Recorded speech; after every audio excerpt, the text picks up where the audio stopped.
Morning, welcome to today's video. I've had a complete nightmare in trying to get a video made for today.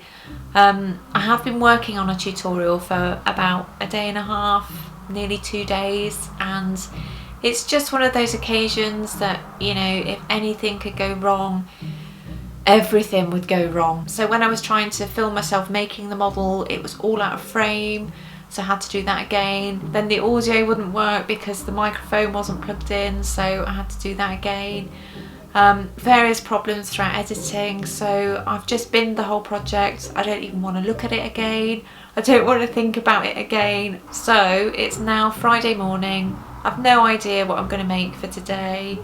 I'm hoping to get something up this afternoon, so I think the best thing to do is just head over to my clay boards. Well, I say head over, it's literally just there. My studio's not that big. But yeah, I'll just sit at my desk and wait for inspiration to arrive, hopefully.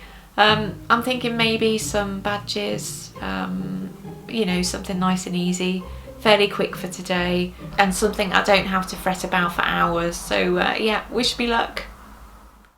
Okay, so I've decided I'm going to make a Frankenstein badge.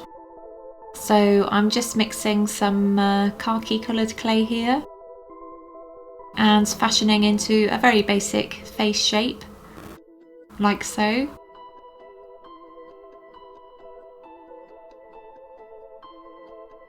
And I'm trying to make the top as flat as possible to make it kind of reminiscent of Frankenstein's head.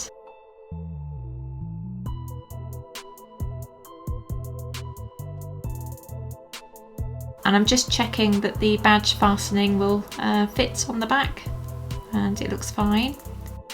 And I'll just make a very basic nose shape here.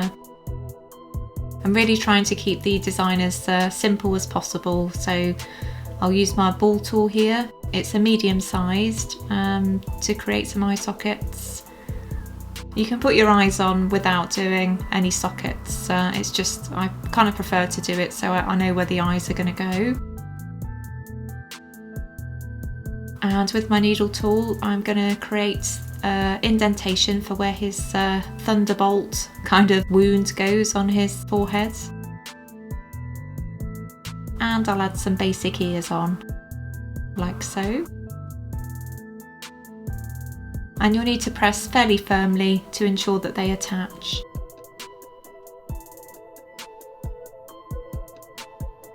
He looks a little like Groot at this stage.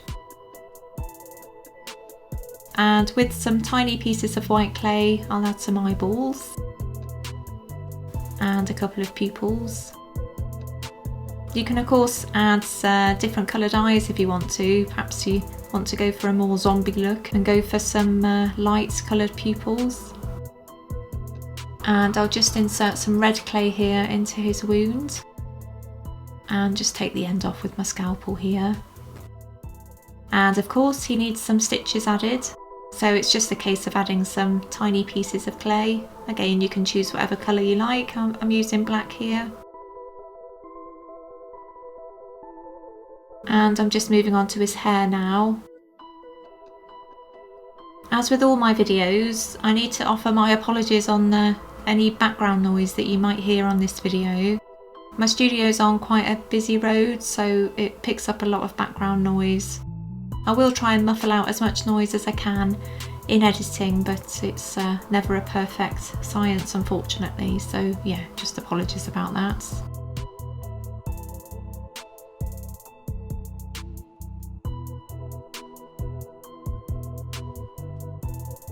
So he looks a little bit too confused for Frankenstein for me, so I'm going to make him a bit more grumpy looking by adding some eyebrows.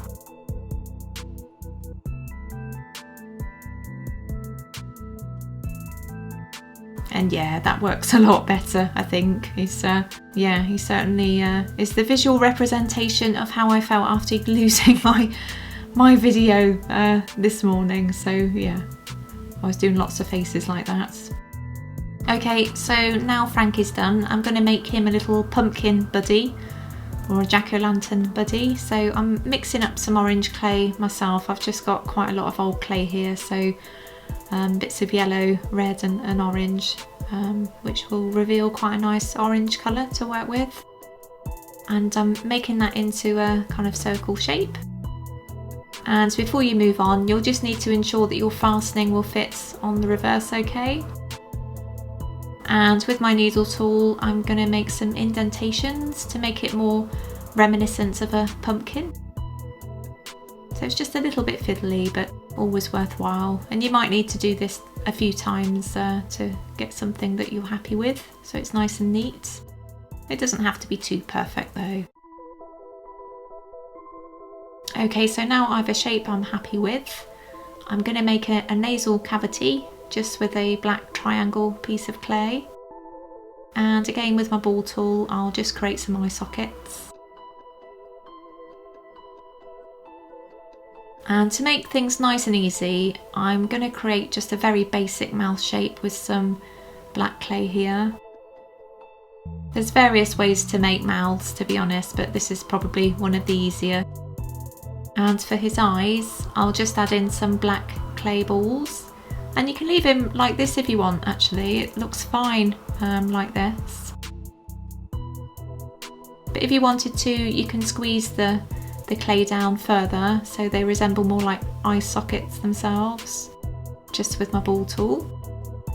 And in the sockets, I'm just going to place some really tiny eyeballs and pop some pupils on them. And again, you can use whatever colour you like here. And I've realised I'm not happy with his mouth, so I think I'm just going to take that off and make him a bit more smiley.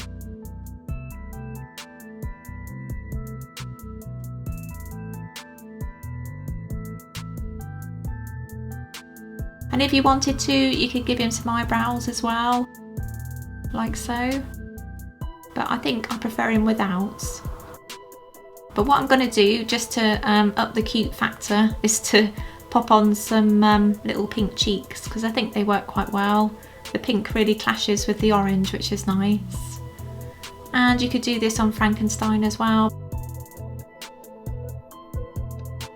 I'm not sure it's working on mine here, so I'm going to take those off. Just to give you an idea of what you can do with them, really. So now these guys are done, they're ready to bake, so I'm going to take them off to the oven. And at this point you'll need to refer to your own brand of polymer clay's baking instructions. So now they're all baked and cooled, I'm going to add some Sculpey glaze to my badges. If I can get the top off, it sticks really easily once it dries.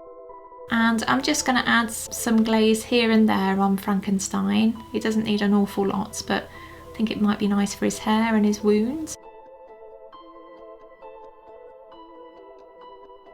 And I'm going to go all over with the pumpkin, actually, which is unusual for me. I don't tend to glaze whole pieces, but I think this one works for it. And now I need to attach the badge fastenings. So with some epoxy glue, 2-part glue, I'm just attaching the fastening to the back. And I'll rest it on just an old wet wipe, really, to ensure that it dries flat, because the fastening might fall off or attach in a weird place, basically, if it's not allowed to dry flat. And it takes about 24 hours for the glue to dry. So here they are in all their glory. I can't wear them yet because the glue needs to dry, but I'll be sure to wear these around Halloween, I think. I hope you enjoy making yours. Thanks very much for watching. I'll see you again soon with hopefully a far less stressful experience of a video. So yeah, take care, bye bye.